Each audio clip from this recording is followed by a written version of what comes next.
හැමෝටම ආයුබෝවන්. අද අපේ solar panels ගැන කරන දෙවෙනි වීඩියෝ එක මම අද කියලා දෙන්නේ off grid solar panel system එක කොහොමද අපි හදාගන්නේ කියලා සාමාන්‍යයෙන් රුපියල් 20000ක් වගේ මුදලකට. ඉතින් මේ වීඩියෝ එක බලන්න ඉස්සෙල්ලා අනිවාර්යෙන් මගේ පළවෙනි වීඩියෝ එක බලලා ඉන්න. මම මේ වීඩියෝ එකේදී කියලා දුන්නා මේ solar panels ගැන ගොඩක් දේවල්. ඉතින් අපි අද බලමු කොහොමද මේ වැඩේ කරන්නේ කියලා. ඉතින් මේකෙද අපි ඉස්සෙල්ලාම බලන්න ඕනේ අපිට මොන වගේ අවශ්‍යතාවයක්ද තියෙන්නේ කියලා. ඉතින් අපි මේ ගණනය කිරීමට පාවිච්චි කරන්නේ watt hours. ඒ කියන්නේ watt පැය අපිට කොච්චර ගාණක් අවශ්‍ය වෙනවද කියලා අපි ඉස්සෙල්ලාම බලා ගන්න ඕනේ. අපි මෙහෙම එක්සැම්පල් එකක් ගමු. මම දැන් මේ කියලා දෙන එක්සැම්පල් එකක්. ඉතින් මේකට වඩා ඔයාගේ රික්වයර්මන්ට් එක ලොකුයි නම් ඔයාට පුළුවන් මේ වගේ කැල්කියුලේෂන් එක කරලා අපි මේ දාන පාර්ට්ස් වල ස්පෙක්ස් වැඩි කරලා පාවිච්චි කරන්න. හරි. දැන් අපි හිතමු මෙහෙම. ගේක සාමාන්‍ය watt 10 LED bulbs 4ක් තියෙනවා rooms 4ක. ඊට පස්සේ සාලේ තියෙනවා watt 20ක LED bulb එකක්. එතකොට සම්පූර්ණයෙන්ම watt 60යි. 40යි 20යි 60යි. ඊට පස්සේ බලන්න ඕනේ මේක අපි කොච්චර වෙලාවක් පත්තු කරලා තියෙනවද කියලා. එතකොට අපිට watt ගාන පැය ගානෙන් වැඩි කරලා ගන්න පුළුවන් watt පැය ගාන. අපි හිතමු මේ watt සම්පූර්ණ watt 60 අපි රාත්‍රී කාලයේදී පැය 6ක් පත්තු කරලා තියනවා කියලා. එතකොට අපි අර 60 වැඩි කරනවා 6ෙන්. ඒතර එනවා අපිට watt පැය 360ක්. එතකොට මේ watt පැය 360ක් තමයි අපි දවසකට මේ බැටරියෙන් ගන්නෙ. අපේ බැටරියෙන් අපි watt පැය 360ක් ගන්නවා. ඒ කියන්නේ අපේ බැටරියට අපි watt පැය 360ක් දවසකට දෙන්න ඕනේ දිවා කාලයේදී solar panels වලින්. මම මේ කිව්වේ බැටරි උපරිම කාර්යක්ෂමතාවයෙන් වැඩ කරනවා නම් ඉතින් සමහර වෙලාවට මීටරට අපිට දෙන්න වෙනවා මේ watt පැය 360ට ගන්න. ඉතින් අපි බලමු අපේ solar panel එක කොච්චර watt ගානක solar panel එකක් එන්න ඕනද කියලා. සාමාන්‍යයෙන් අපි ලංකාවේ ගත්තොත් එහෙම දවසකට පැය 4ක් වගේ උපරිම කාර්යක්ෂමතාවයෙන් ඉරෙලිය වැටෙනවා අපේ solar panel එකට. ඉතින් එහෙම බැලුවොත් එහෙම අපිට පුළුවන් අර watt පැය 360 අර පැය 4ෙන් බෙදන්න. එතකොට එනවා 364 බෙදුවම 90යි. එතකොට එනවා අපිට watt 90යි කියලා. පැයට පැය කැපෙනවා. එතකොට watt 90යි. ඒකෙන් අපි මේ වැඩේට සාමාන්‍යයෙන් watt 90කට වඩා වැඩි පැනල් එකක් අපිට පාවිච්චි කරන්න වෙනවා. එතකොට සාමාන්‍යයෙන් අපිට ගන්න පුළුවන් watt 100ක වගේ පැනල් එකක්. ඉතින් මේ වගේ watt 100ක වගේ solar panel එකක් අපිට ගන්න පුළුවන් රුපියල් 10000කට වගේ මුදලකට. මම මේ කියන්නේ 2019 අප්‍රේල් මාසේ රුපියල් 10000කට වගේ ගන්න පුළුවන්. ඔයගොල්ලෝ ගිහින් බලන්න පිටකොටි පළවෙනි හරස් වීදියේ තියෙනවා solar panels. ඉතින් මම ගත්තේ watt 150ක solar panel එකක්. මේක සාමාන්‍යයෙන් රුපියල් 14000ක් වගේ මුදලකට ඔයගලන්ට ගන්න පුළුවන් වෙයි. ඊට පස්සේ දැන් අපේ solar panel එක හරි. දැන් අපිට අවශ්‍ය වෙනවා charge control එකක්. ඉතින් charge control එක ගත්තොත් එහෙම සාමාන්‍යයෙන් අපි හිතමු watt 100 panel එකක් අපි ගත්තා කියලා. watt 100 panel එක ගන්නවා නම් අපි බලන්න ඕනේ මේකේ අපිට උපරිම කොච්චර කරන්ට් එකක් එනවද කියලා.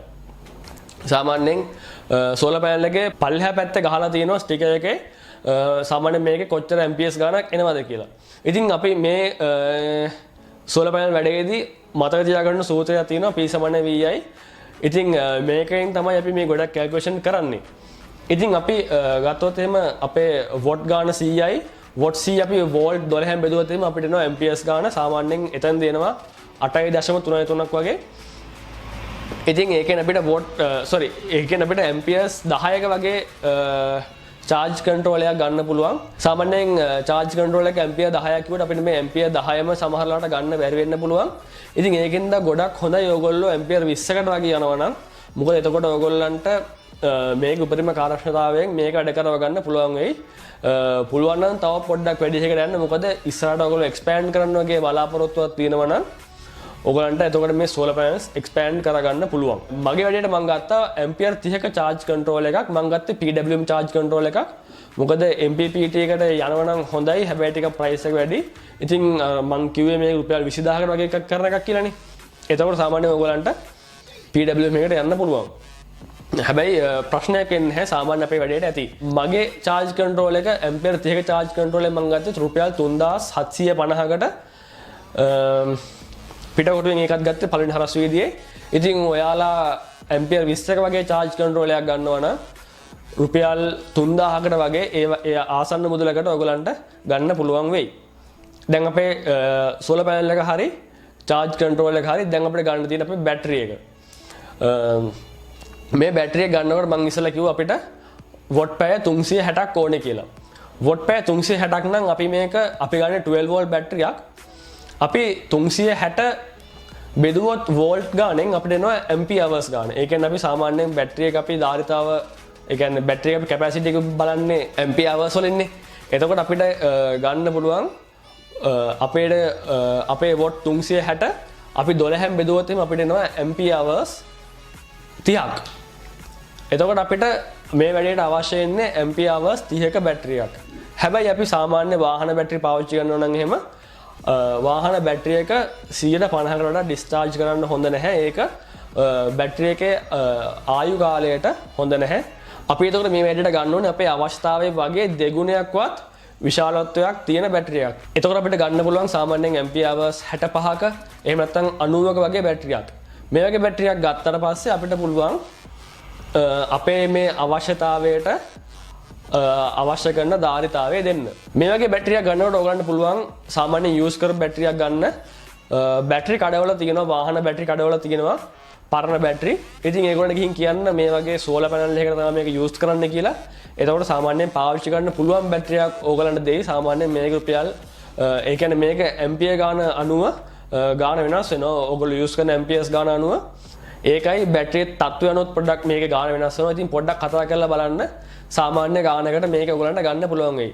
හරි. දැන් අපි බැලුවොත් එහෙනම් අපිට මේ වොට් 100ක පැනල් එකක් දාලා සිස්ටම් එකක් හදන්න සාමාන්‍යයෙන් රුපියල් කීයක් වගේ අවශ්‍ය වෙනවද කියලා අපිට දාන්න පුළුවන් සෝලර් පැනල් එක රුපියල් 10000ක් වගේ, charge controller එක රුපියල් 3000ක් වගේ. ඒතකොට 13000යි. බැටරි එක පොඩ ඩිපෙන්ඩ් වෙනවා බැටරි එකේ තත්ත්වය අනුව. අපි ඒකට දැම්මොත් එහෙම 4000ක් 5000ක් දැම්මොත් එහෙම 18000යි. තව අපිට මේවට අමතරව අවශ්‍ය වෙන්නේ වයර් ගන්නකොට ඔයාට අවශ්‍ය දිග අණුවේ ටික ගන්න වයර් එකේ ඇම්පියර්ස් ගාන ටිකක් වැඩි ඇම්පියර්ස් ගානක් දුවන්න පුළුවන් වයර් එකක් තෝරගත්තොත් හොඳයි. ඉතින් මේ ටික තමයි අපිට අරගන්න තියෙන්නේ. අපි දැන් බලමු කොහොමද මේ ටික අපි ෆික්ස් කරගන්නේ කියලා.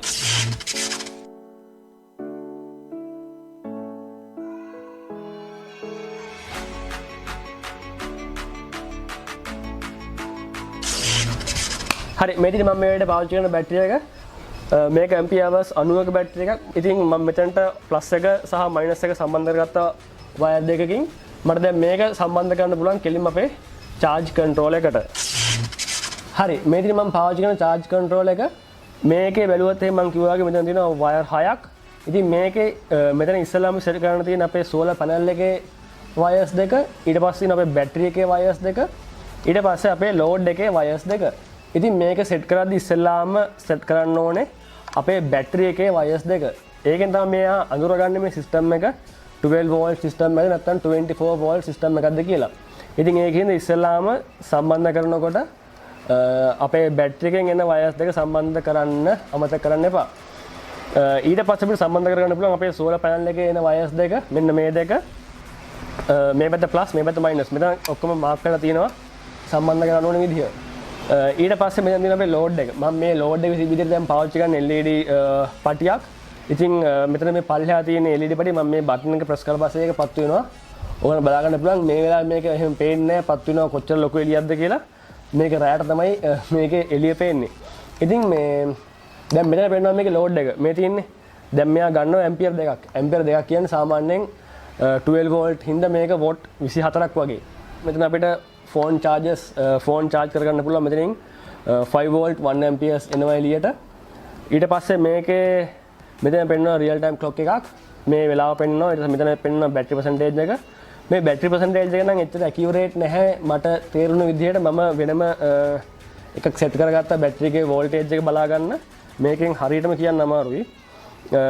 දැන් මෙතන තියෙනවා මේක ඒ කියන්නේ අපේ මේ ලෝඩ් එක බල්බ් එක අපිට ඕන නම් මේ වගේ මැනුවලි ඔන් ඔෆ් කරන්න නැතුව ඕන නම් මෙතනින් පුළුවන් ඔන් වෙන්න ඕන වෙලාවයි ඔෆ් වෙන්න ඕන වෙලාවයි දෙන්න. එතකොට මෙයා ඔටෝමැටිකලි මේ වෙලාවට ඔන් වෙලා මේ වෙලාවට ඔෆ් වෙනවා.